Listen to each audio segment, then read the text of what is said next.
Hello BookTube, hello book friends. This is Alan. Welcome back to my channel and another tag video. And this is the If I Owned a Bookstore tag. This tag I think was created by Robert G, reader of books, and I was tagged by Emily at mreads, and I'll link to their channels and videos below.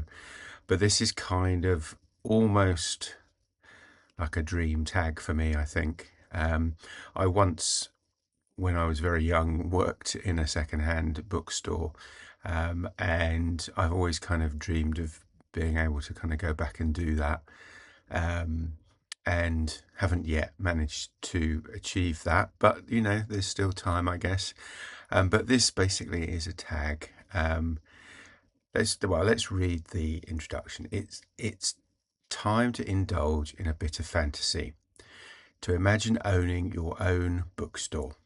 In responding to the prompts below, pretend money's not an issue, that you are independently wealthy, but remember moderation in all things.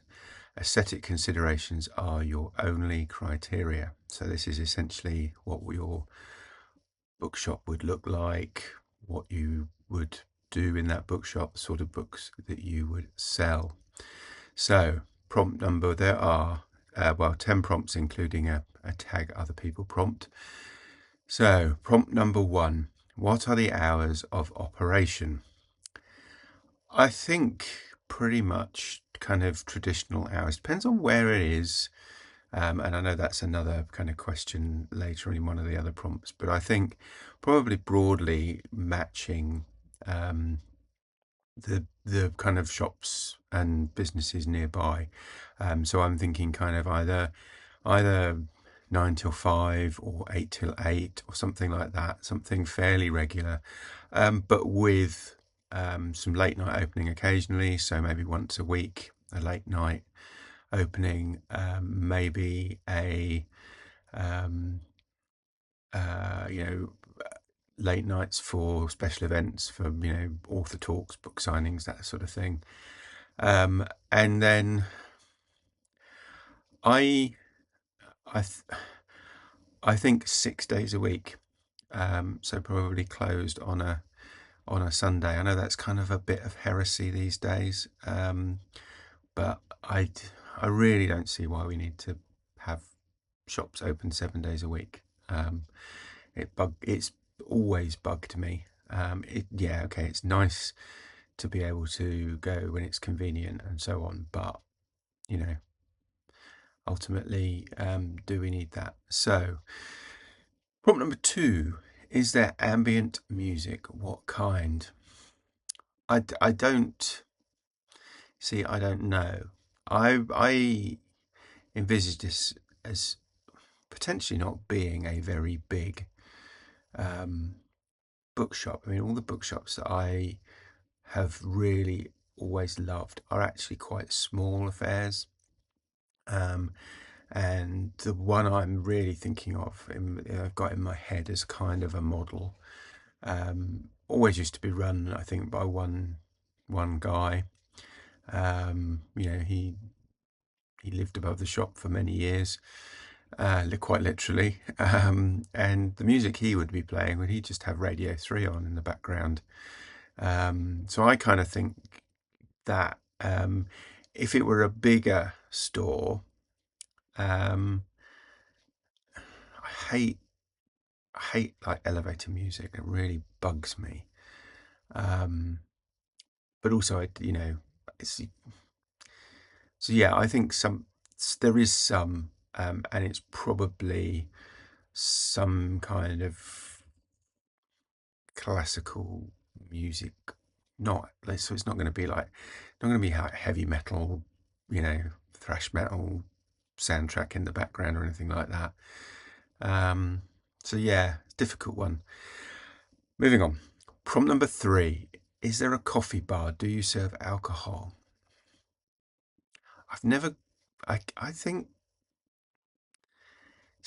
really, I don't think any of the bookshops I go to regularly have coffee shops in them.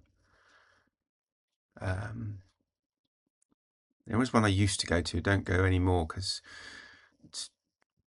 well, it's not too far away. It's just a bit further away now because we've moved. But I don't think any of the ones that I go to regularly have a coffee shop in, and I've never really understood the concept, I guess, of going to a bookshop and sitting there and drinking a coffee and reading books you don't yet own. So I'm going to say no, because I'm still thinking this is a relatively small bookstore. So no. And do you serve alcohol? No. So no. We might offer, like, if it's a like author talks and things like that, we might have, wine or whatever available for that. I don't know how that works with licensing laws in the UK, so I guess we'd have to look at that. But as a general rule, no, and no food and drink. I don't want sticky fingers on books. So that's what I don't get. Why would you? I just don't get it. Somebody please explain to me in the comments about having coffee shop. Why is having a coffee shop in a bookshop a good idea? I just don't get it.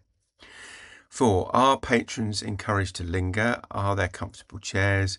What kind of lighting? Are there tables? Are there areas for group gatherings? Kind of yes to all of the above. I mean, as I say, I don't think this is a huge shop, but it's bigger than the smallest bookshop that I go to regularly, put it that way. So yeah, there's a few comfy chairs. There are tables with, so themes for particular genres of books. So there might be a table with crime novels on, for example. And there is an area that you can have the author talks and so on in. Is there live entertainment, poetry readings, authors readings from their current lectures in literature? I guess I've already answered that question. Yes, definitely. Probably evenings after normal opening hours, that kind of thing. Where is your bookstore located? In the busy heart of a large city, in a neighbourhood of a large city, in a suburban strip mall, in a small town, in a rural area? I think it's small town stroke rural area. So I have, I kind of thinking medium-sized market town, in a wider rural area, if that makes sense. So it's not a huge bookshop, but it's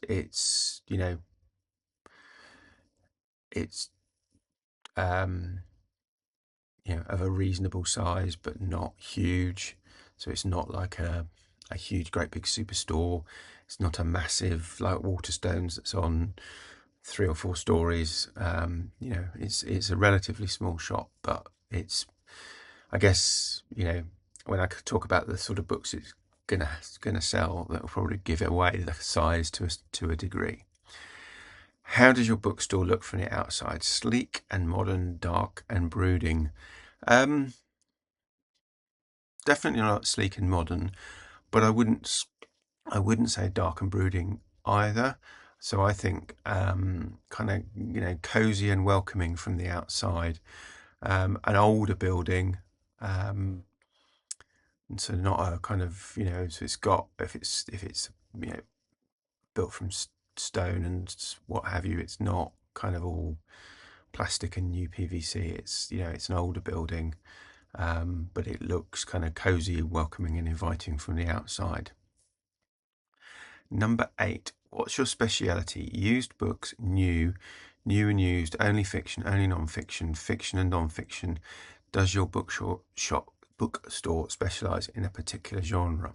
Okay, both new and used books, but more used than new. So it would kind of have the ability to order kind of books that people wanted to get hold of. So, you know, it has the ability to order new books. It has a good selection of new books, fiction and non-fiction. But the vast majority of the stock are used. And again, across the board, fiction and non-fiction. But I would love to have a specialist area in kind of spy, crime, and thrillers. So I think there are a lot of, particularly in the spy genre, a lot of authors whose books go out of print, sometimes because the author dies and the rights are a bit uncertain. So I think I would love to have that kind of specialized area that focuses on some of those out of print authors who have written really good spy fiction. So, you know, inevitably, you know, I'm going to say Craig Thomas, but I've also got, there is a spy writer who is a namesake of mine. So I bet you didn't know I was, you know, that there is a spy thriller writer. I'm going to talk about him at a later date in more detail. But his books are, well, they have been out of print for a long, long time, and now someone has the rights to the ebooks or is producing the ebook versions of them. So that's quite good because I've really struggled to get hold of his books. So that's my kind of take on it. It would have that kind of specialist element. And, you know, as I say, depending on what people want, really. You know, I'd like a big history section. I'd like some, you know, natural history, some travel, all of those sorts of non-fiction genres as well. But yeah. What's the name of your bookstore? You see, I could just call it Alan's Reads. Couldn't I? That would work. Maybe Spybury, the Spybury. That would work. I don't know. Need to think about that a bit more. I quite like Spybury, the Spybury. Yeah. Yeah. So that's the last. There's a tag. So I will tag some others down in the comments below. But that was really fun. Thanks, Emily, for tagging me. Thanks to Robert G, Reader of Books, for creating it. It was a fun tag. And thank you to you guys, as always, for watching. So I will speak to you again in the future. Take care. Bye-bye.